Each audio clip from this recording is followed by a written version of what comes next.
गीत, माहिती ते सहभागीपर्यंत. भारतात उपेक्षित कुटुंबांना मदत देण्यासाठी केंद्र आणि राज्य सरकारांनी अनेक योजना सुरू केल्या आहेत. दुर्दैवाने अनेकदा या योजना गरजूपर्यंत पोहोचत नाहीत. Geographic information system GIS enabled entitlement tracking system म्हणजे गीत मोबाईल ॲप हा एक ग्रामीण विकास मंत्रालय UNDP व फाउंडेशन फॉर इकॉलॉजिकल सिक्युरिटीचा एक उपक्रम आहे. गीत ॲपचा उद्देश आहे की ग्रामीण भागातील जनतेला सरकारी योजनांची माहिती देणे. लहान शेतकरी, भूमिहीन कुटुंब आणि दारिद्र्य रेषेखालील समुदायांना यांचे अधिकार आणि हक्कांचे प्रतिपादन करण्यास सूक्ष्म करणे आणि या योजना आर्थिकदृष्ट्या दुर्बल घटकांपर्यंत पोहोचून त्यांचे जीवनमान उंचावणे आहे. गीत ॲपच्या सफलतेमध्ये एन्युमरेटर्स किंवा प्रगणकचा मोठा वाटा आहे. सर्वेक्षक वैयक्तिक आणि कुटुंबाची नोंदणी गीत ॲपमध्ये करतात. नागरिकांसाठी उपलब्ध असलेल्या अनेक सरकारी योजनांतर्गत त्यांच्या अधिकारांची आणि हक्कांची माहिती त्यांना गाण्यांमार्फत दिली जाते. ते नागरिकांच्या अडचणी सरकारी विभागांपर्यंत पोहोचवून त्या अडचणी सोडवण्यास मदत करतात. या व्हिडिओचा उद्देश आहे की प्रगणकांना हे ॲप वापरण्यात मदत करणे. ॲप डाउनलोड करण्यासाठी आपल्या ब्राउझरमध्ये गीत URL https://GET.obsetory.org.in टाईप करा. त्यात तुम्हाला गीत प्रगणक ॲप आणि दुसरा गीत पब्लिक ॲप दिसेल. आपल्याला गीत प्रगणक ॲप डाउनलोड करायचा आहे. ॲपच्या खाली दिलेल्या डाउनलोड बटनवर क्लिक केल्याने ॲप डाउनलोड होईल. त्यानंतर ॲप मोबाईलमध्ये इन्स्टॉल करा व आवश्यक राईट्स द्या. पोर्टलवर लॉग इन करण्यासाठी प्रशासकने तुम्हाला दिलेल्या युजर ID आणि पासवर्ड ॲपमध्ये एंटर करून तुम्ही लॉग इन करू शकता. लॉग इन करताना इंटरनेट कनेक्शनची आवश्यकता असेल हे लक्षात असू द्या. युजर ID आणि पासवर्ड एंटर करून लॉग इन केल्यावर मी कंटिन्यूवर क्लिक करताच प्रदेश निवडण्यासाठीचे पेज उघडले. प्रशासकने ज्या स्थानकाचे परवानगी दिलेली आहे त्या स्थानकाची नावे प्रगणकाला ड्रॉप डाऊन यादीमध्ये दिसेल. इथेही राज्य, जिल्हा आणि तालुका ड्रॉप डाऊन मेनूमध्ये दिसेल. येथे आपण आपल्याला सोपविलेल्या गावांची यादी दिसेल. प्रगणक ज्या गावात काम करेल ते त्याचे डिफॉल्ट गाव होईल. जरी प्रगणक एक वेळी 3 गावांचा डेटा एकत्र डाउनलोड करू शकतात तरीही डेटा डाउनलोडसाठी केवळ एकच गाव निवडावे असे आम्ही सुचवू. डिफॉल्ट गाव निवडून सबमिट केल्यावर डिफॉल्ट गावाचा सर्व डेटा तुमच्या मोबाईलवर डाउनलोड होईल. डेटा डाउनलोड करण्यासाठी इंटरनेट कनेक्शन आवश्यक आहे. डाउनलोड होण्यासाठी काही मिनिटांचा वेळ लागू शकतो. डेटा डाउनलोड केल्यावर आपल्याला होम स्क्रीन दिसेल. या इथे आपण खाली सेटिंग्स बटनवर क्लिक करू आणि त्यानंतर उघडणाऱ्या पेजवर आपण या ॲपची भाषा बदलू शकतो. भाषा बदलण्यासाठी चेंज लँग्वेजवर क्लिक करा. इथे क्लिक करताच ड्रॉप डाऊन मेनू येईल. यापैकी तुम्ही कोणतीही भाषा निवडू शकता. जर आपण मराठी भाषा निवडली तर आपल्याला सर्व पर्याय आपल्याला मराठी भाषेत दिसू लागेल. भाषा बदलण्यासाठी इंटरनेट कनेक्शनची गरज नाही. आता प्रगणक निवडलेल्या गावात काम करू शकतात. विभाग 1 माहिती भरणी. या विभागात आपण माहिती भरणे शिकू. मुख्य पृष्ठ होम स्क्रीनवर 4 विभाग आहेत. माहिती भरणे, SECC माहिती, एंटायटलमेंट कार्ड, नवीन माहिती भरणे आणि कुटुंब विभाजन. SECC माहितीमध्ये सरकारी जनगणनेचा माहिती असते. राज्य सरकार भागीदार संस्थांच्या अनुमतीने ही माहिती सक्रिय करून वापरता येईल. गावात काम करण्यासाठी इंटरनेट कनेक्शनची गरज नाही आहे. प्रथम आपण नवीन रेकॉर्ड जोडावर जाऊ. नवीन रेकॉर्ड जोडण्यासाठी नवीन रेकॉर्ड जोडावर क्लिक केल्यावर मूलभूत विभाग उघडेल. ज्या व्यक्तीची माहिती आपण भरत आहोत त्या व्यक्तीचे नाव, वडिलांचे किंवा पतीचे नाव, आईचे नाव आणि जन्मतारीख यासारखे मूलभूत तपशील प्रविष्ट करा.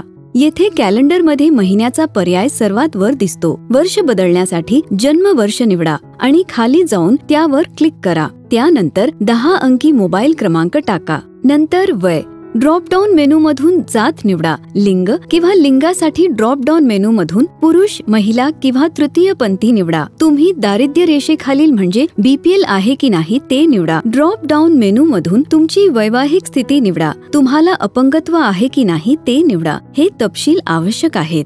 SHG म्हणजे स्वयं मदत गट फॉर्मच्या तळाशी आहे. ज्या व्यक्तीची माहिती आपण जोडत आहोत ती व्यक्ती कोणत्याही SHG शी संबंधित असल्यास प्रगणक ड्रॉप डाऊन मेनू मधून त्या SHG चे नाव निवडू शकतो. तथापि हे बरणे ऐच्छिक आहे. कुटुंब क्रमांक किंवा HH क्रमांकाचे 2 विभाग आहेत. आपण कुटुंबातील तिसरा किंवा चौथा सदस्य जोडत असल्यास आपण सध्याच्या कुटुंब पर्याय निवडू. दुसरा पर्याय म्हणजे एंटर न्यू हाऊसहोल्ड. जर कुटुंबातील कोणत्याही सदस्याला जोडले गेले असेल तर आपण ॲपवर नवीन कुटुंब प्रविष्ट पर्याय निवडून ते कुटुंब जोडू शकतो. नवीन कुटुंब जोडण्यासाठी कुटुंब प्रमुखाचे मूलभूत तपशील भरावे लागतील. या पृष्ठावर त्यांचे वय, जात, लिंग, ते BPL आहेत की नाही, त्यांची वैवाहिक स्थिती हे तपशील भरावे लागतील. तपशील भरल्यानंतर आणि सबमिट पर्यायावर क्लिक केल्यानंतर तात्पुरता क्रमांक 386 दिसेल. गीत मोबाईल ॲपवरून तात्पुरता घरगुती क्रमांक तयार केला जातो. जेव्हा आपण एक्झिस्टिंग हाऊसहोल्ड पर्यायावर क्लिक करतो तेव्हा आपल्याला 2 पर्याय दिसतात. पहिला विद्यमान कायमचा कुटुंब क्रमांक आणि दुसरा तात्पुरता कुटुंब क्रमांक. जर तुम्ही जुन्या कुटुंबामध्ये नवीन सदस्य जोडत असाल तर तुम्हाला त्यांचा तात्पुरता पात्रता क्रमांक लक्षात ठेवावा लागेल. इंटरनेट शिवाय गीत प्रत्येक व्यक्तीसाठी तात्पुरता कौटुंबिक क्रमांक आणि तात्पुरता हक्क क्रमांक देखील तयार करतो. तुमचा सर्व डेटा पोर्टलवर संक्रमित होईपर्यंत 12 अंकी कायमस्वरूपी ECID क्रमांक आणि कुटुंब क्रमांक तयार होणार नाहीत. या परिस्थितीत आपल्याला तात्पुरता कुटुंब क्रमांक वापरावा लागेल.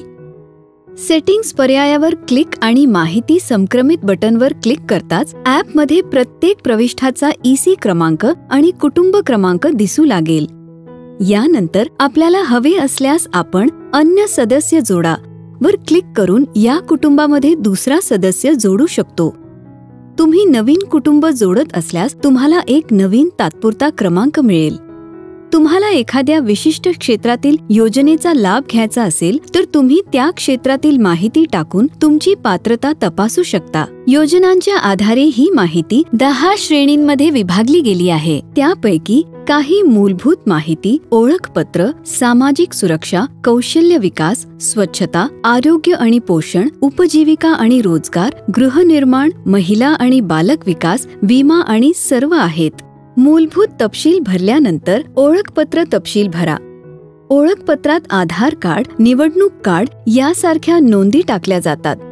सर्वेक्षण वेळेस कोणाचे ओळखपत्र मिळणे सोपं नाही, यामुळे हा विभाग वेगळा ठेवण्यात आला आहे. आता तुम्ही योजनेच्या आधारे तुमच्या आवश्यकतेनुसार माहिती भरू शकता. परंतु आमची सूचना अशी आहे की जर तुम्ही सर्व प्राथमिक माहिती भराल तर ॲप आपोआप तुम्हाला पात्र असलेल्या योजना सांगेल.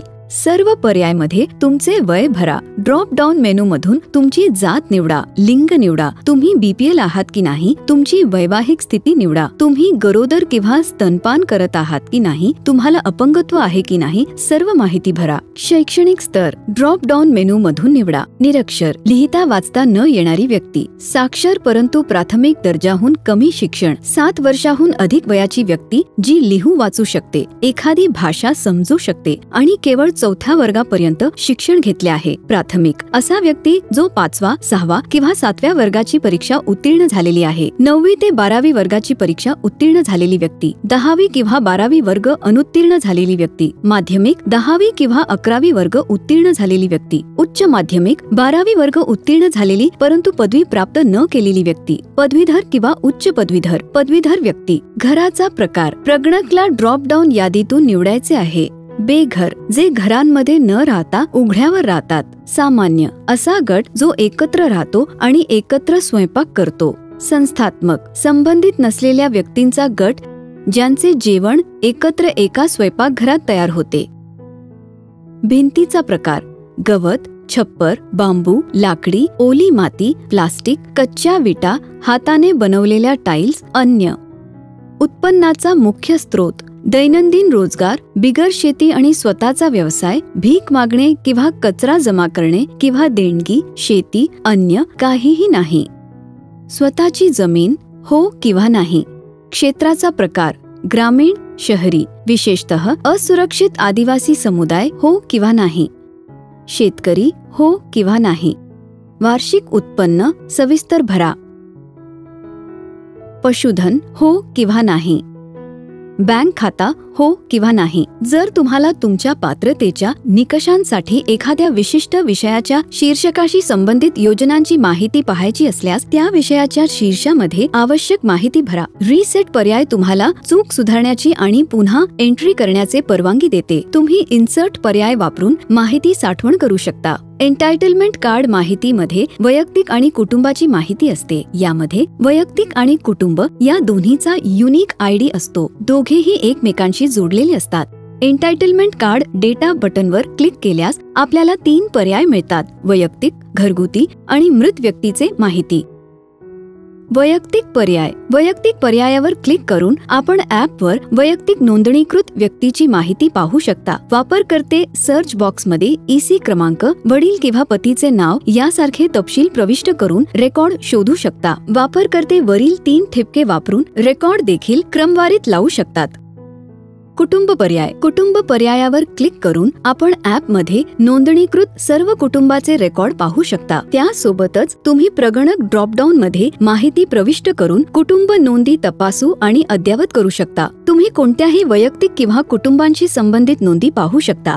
ॲपमध्ये मृत व्यक्तीची नोंदणी जोडणे आवश्यक आहे, जे ॲपमध्ये आधीच नोंदणीकृत आहे. पायरी 1. मृत व्यक्तीचा वैयक्तिक नोंदणी जोडण्यासाठी अधिक चिन्हावर क्लिक करा.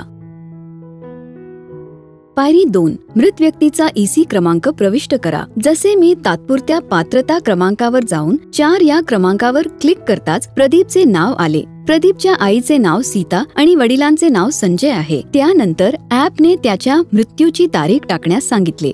पायरी 3. आता मृत्यू प्रमाणपत्र क्रमांक प्रविष्ट करा. त्यानंतर प्रमाणपत्राचे फोटो काढा आणि सेव्ह बटनवर क्लिक करून सगळी माहिती साठवण करा. त्यानंतर सर्व पात्रता यादीतून मृत व्यक्तीचे माहिती काढून टाकले जाईल. त्याचे नाव ट्रॅकिंग रजिस्टरमध्ये देखील दिसणार नाही. त्यांचे नाव आणि नोंदी वेगळ्या रजिस्टरमध्ये जाईल. काही वेळा घरातील काही सदस्य मोठ्या कुटुंबापासून दूर जातात आणि वेगळे घर बनवतात. त्यावेळेस स्वतंत्र कुटुंब तयार करण्यासाठी होम स्क्रीनवरील कुटुंब विभाजन पर्यायावर क्लिक करा. पायरी 1. कुटुंब शोधण्यासाठी त्यांचा कुटुंब क्रमांक किंवा तात्पुरता क्रमांक प्रविष्ट करा. उदाहरणार्थ, जेव्हा आपण या कुटुंबाचा तात्पुरत्या कुटुंब क्रमांक 3 मध्ये प्रवेश कराल तेव्हा आपण पाहाल की तात्पुरत्या घर क्रमांक 3 मध्ये 2 लोकांना देण्यात आले आहे, एक संदेश आणि दुसरा महेश. पायरी 2. दोन्ही नावांजवळ अधिक चिन्ह दिला आहे. जर आपण अधिक चिन्हावर क्लिक कराल तर ते वजा चिन्हात बदलेल, म्हणजे महेश संदेशच्या कुटुंबापासून वेगळा होईल व त्याला नवीन कुटुंब क्रमांक मिळेल. पायरी 3. जतन करा पर्यायावर क्लिक करताच आपण नवीन कुटुंबाचा कायमस्वरूपी कुटुंब क्रमांक पाहण्यास सक्षम व्हाल. तुम्हाला कुटुंब विभाजन यशस्वी झाल्याची पुष्टी करणारा संदेश देखील प्राप्त होईल. विभाग 2. योजना. या विभागात आपण योजनांची माहिती घेऊ. यामध्ये आपण वैयक्तिक योजनेवर जाऊ शकतो आणि विविध योजना पाहण्यासाठी योग्य माहिती भरू शकतो किंवा आपण सर्व बटणावर क्लिक करून सर्व योजना तपासू शकता. जर आपण ईसी क्रमांक किंवा तात्पुरता क्रमांक प्रविष्ट करून योजना पाहिल्या तर आपल्याला पात्रतेनुसार योजनांची यादी दिसेल. जर तुम्हाला पात्रता क्रमांक आठवत नसेल तर तुम्ही थेट कोणत्याही विषयाच्या शीर्षकावर जाऊन पात्रता तपासू शकता. कुटुंबासाठी योग्य योजना शोधण्यासाठी याच पद्धतीचा अवलंब करा. विभाग 3. एन्टायटलमेंट ट्रॅकिंग. या विभागात आपण एन्टायटलमेंट ट्रॅकिंग बद्दल शिकू. वैयक्तिक एन्टायटलमेंट ट्रॅकिंगमध्ये प्रवेश करण्यासाठी होम स्क्रीनवर एन्टायटलमेंट ट्रॅकिंगच्या खाली असलेल्या वैयक्तिक बटणावर क्लिक करा. तुमचा ईसी क्रमांक किंवा तात्पुरता ईसी क्रमांक प्रविष्ट करा आणि सबमिट बटणावर क्लिक करा. ॲप सर्व संबंधित योजना 2 भागांमध्ये दर्शवेल. पात्र योजना आणि पात्र नसलेल्या योजना. मी वैयक्तिक पर्यायावर क्लिक केले. तात्पुरता पात्रता क्रमांक प्रविष्ट केल्यानंतर सोहनची माहिती समोर आली. त्याचे 2 विभाग आहेत, एक पात्र योजना आणि दुसरा अपात्र योजना. आपण निवडलेल्या योजना गडद होतात. सोहनच्या योजनांसाठी पात्र आहे त्याबद्दलची माहिती येथे दर्शविली जाते. तुम्ही पात्र योजनेवर क्लिक करताच सर्व पात्र योजना 2 भागांमध्ये दिसतील. 1. अर्ज केला आहे. 2. लाभ घेतला आहे. लागू करा पर्यायावर क्लिक करताच आपल्या समोर एक कॅलेंडर उघडेल. योजनेसाठी अर्ज कोणत्या तारखेला केला गेला आणि त्याचा लाभ कधी घेतला गेला हे आपल्याला दिसेल. अपात्र योजनांवर क्लिक केल्याने सर्व योजना दिसतील ज्यासाठी वैयक्तिक पात्र नाही. पात्र नसलेल्या योजना यादीत ठेवल्या जातात, कारण विजय आज जरी या योजनांसाठी पात्र नसला तरी भविष्यात तो त्यांच्यासाठी पात्र होऊ शकतो. हे शक्य आहे. अविवाहित विजय विवाहित होऊ शकतो किंवा अल्पवयीन विजय 18 वर्षांचा होऊ शकतो किंवा ज्येष्ठ नागरिकांच्या श्रेणीत येऊ शकतो. प्रगणक ट्रॅकिंग रजिस्टरसह हक्कांचा मागोवा घेऊ शकतात. याद्वारे प्रगणक पाहू शकतो की एखाद्या व्यक्तीने कोणत्या तारखेला कोणत्या योजनांसाठी अर्ज केला, कोणत्या योजनांसाठी त्याने अर्ज केला नाही आणि कोणत्या तारखेला त्याला योजनांचा लाभ मिळाला. जतन करा बटणावर क्लिक करून ही सर्व माहिती ते साठवण करू शकतात. रिइन्स्टॉल म्हणजे माहिती पूर्णपणे साफ करा आणि रद्द करा बटण सर्व काही पूर्ववत करेल. विभाग 4. हक्काची तक्रार. या विभागात आपण हक्काच्या तक्रारीबद्दल शिकू. योजनांशी संबंधित तक्रारी दाखल करण्यासाठी 2 पर्याय आहेत, वैयक्तिक आणि कुटुंब. एखाद्या वैयक्तिक योजनांसंबंधित तक्रारी नोंदवण्यासाठी मुख्य पृष्ठावर हक्काच्या तक्रारीच्या खाली असलेल्या वैयक्तिक बटणावर क्लिक करा. वर नमूद केलेल्या अधिक चिन्हांचा वापर करून आपण ॲपवर तक्रारी नोंदवू शकतो. या अधिक चिन्हावर क्लिक केल्यावर प्रणाली आपल्याला तक्रारी दाखल करणाऱ्या व्यक्तींचा पात्रता क्रमांक प्रविष्ट करण्यास सांगेल. तुम्ही पात्रता क्रमांक टाकून नवीन तक्रार दाखल करू शकता. अशा प्रकारेच तुम्ही कुटुंब योजनांबाबत तक्रार दाखल करू शकता.